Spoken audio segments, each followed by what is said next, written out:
Make sure to quickly head towards the city, James said to the adventurer, who thanked him for the heads up. The adventurer's level was too low, so she said that she wouldn't be able to keep the pace they were traveling at. But she said that she'd head straight for the city instead of making any stops.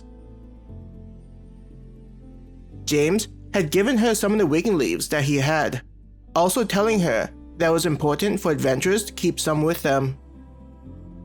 He waved at her before catching up with the others. There was a merchant ahead of them, so Mim and both groups went to talk to the merchant. Quickening his pace, it didn't take much time for James to catch up with the others. "What did she say?" Peter asked. She said that she'd be heading to the city as quickly as possible. Her family is also in the city, so she's unable to leave them behind. James explained. "We'll be moving again," Mim called to them after he had finished informing the merchant. Once again, they picked up their pace as they raced towards the city. As they got closer to it, they were running into more people, both merchants and adventurers. "We'll just keep going through," Mim turned his head and said to James and his group. "There are enough adventurers close by, so if a rock bear emerges from the forest, they'll be able to defend themselves."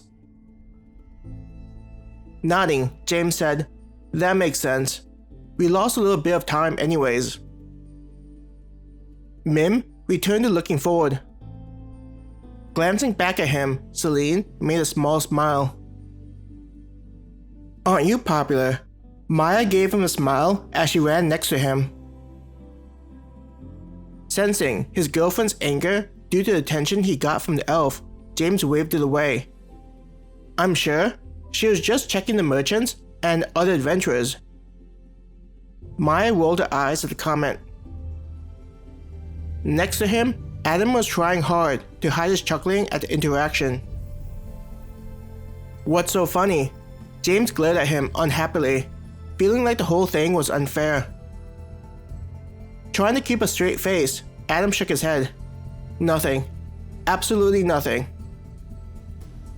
Sighing, James looked ahead of them and saw the walls belonging to the city. The walls were tall, likely rivaling some skyscrapers that he'd seen in the real world.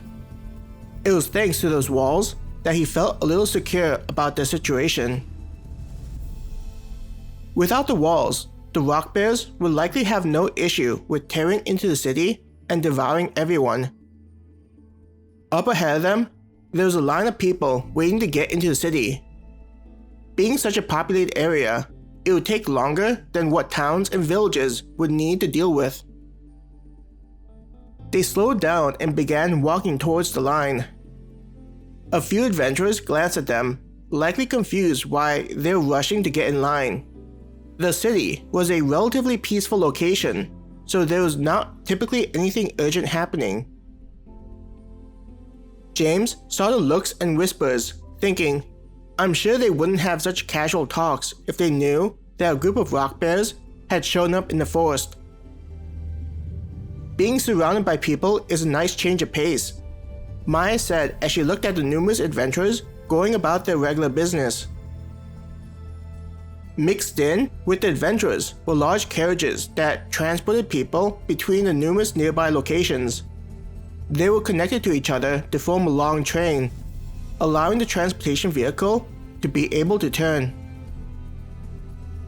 Though the service was convenient, the travel speed was slow, so reaching nearby cities could take weeks, if not months.